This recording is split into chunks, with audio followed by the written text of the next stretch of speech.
Hi folks, welcome to the series of data structures. In this particular series, we will try to understand the basic concepts of data structures and algorithms, and then later on we will try to solve some of the problems related to data structures.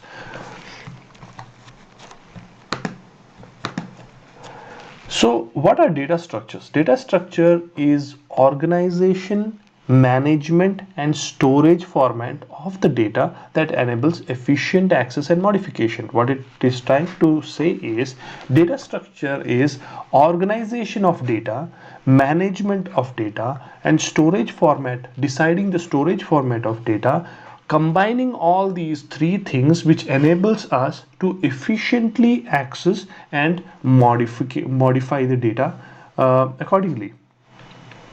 So also we can say that in this data structure series we will learn how to solve some of the problems like searching, sorting, inserting, deleting, traversing in an efficient and inefficient manner. It is important to understand both sides. For example, it is very much important to understand what is the efficient way to solve a problem and what is the inefficient way to solve the problem, so that we can compare these two and we can understand that why and how to make things, how to write our code in a most efficient way, and so that we can use this wisdom to write better code in future.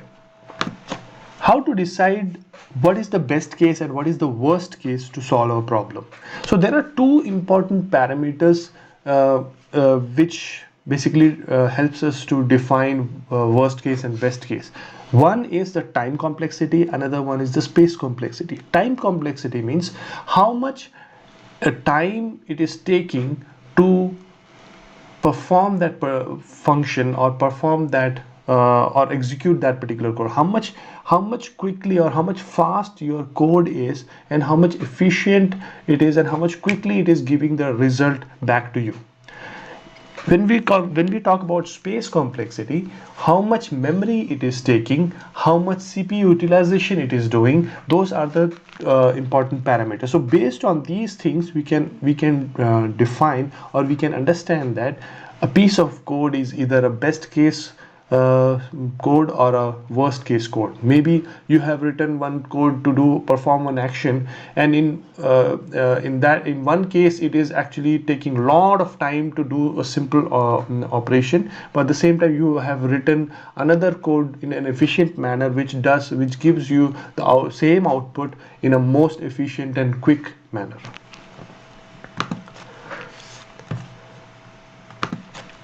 On the right side, here we basically see some of the data structures like stacks, queues, trees. These are data structures where we store our data, and from here we perform operations like sorting, searching and deleting, inserting and all those things. So first of all, we need to understand what kind of operations we are going to do with the data. Then we need to then we will organize that particular data in a data structure, and then we can write efficient code to access the data from the data structure. So deciding which data structure to use or how you want to organize that data is very important to solve any particular problem.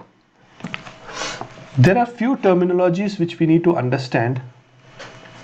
So variables are basically placeholders which is used to store the data, and you can use this variable to perform actions later. I will explain it in a little more detail. And data types are basically what kind of data that those particular variables will hold. For example, let us say you have one data type or one variable which holds the number of tires of a car. So you have a variable like number of tires. It can be 4, it can be in some cases, let us say number of tires of a vehicle. Vehicle can be a car, vehicle can be a truck, vehicle can be a two-wheeler, and so on. A vehicle can be three-wheeler. So in every case, number of tires can be different. It can be 2, it can be 3, it can be 4, or whatever. So this particular variable will basically hold any one of these information or this data. Either it will hold 2, or it will hold 3, or it will hold 4.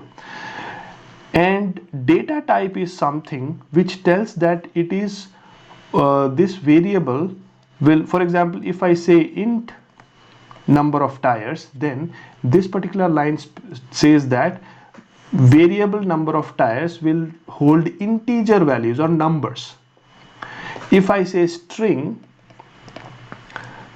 and I will say string name, then it will hold a character or a collection of characters, or it's, for example, I will say Matthew, or I will say Matt. So this particular variable name is holding a string which where the value is Matt. Hope you understood the concept of variables and data types.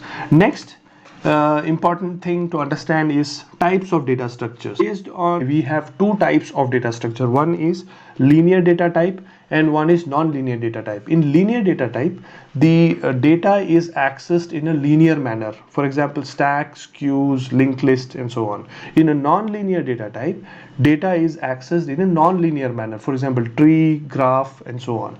We will see all these things in our upcoming videos, and we will try to solve problems related to that. So stay tuned and keep watching this particular series. Next is algorithms. What are algorithms? Algorithms, in a very simple term, it is basically algorithms are steps to solve a particular problem. That's all. There is nothing more than this. These are basically steps to solve a particular problem. So for example, let us say the problem statement, I'm just giving a rough problem statement just to make you understand the concept. Let us say the problem statement is how to make a cup of tea. So let us say steps, you will write steps like take a pan, that is your step number 1, then put some water, milk, tea powder, and sugar, boil the tea, serve in cup and give it to your guests, and so on. So the algorithms are basically the steps which you are planning to follow to solve that particular problem. That is it. There is nothing more. In the next videos, we will try to see some of the problem statements and some more basic concepts of data structures. So keep watching this series. Please subscribe to the channel if you like this video, and don't forget to hit the like button and bell button if you want to get updated about the new videos or data structures. Thank you. Thanks for visiting.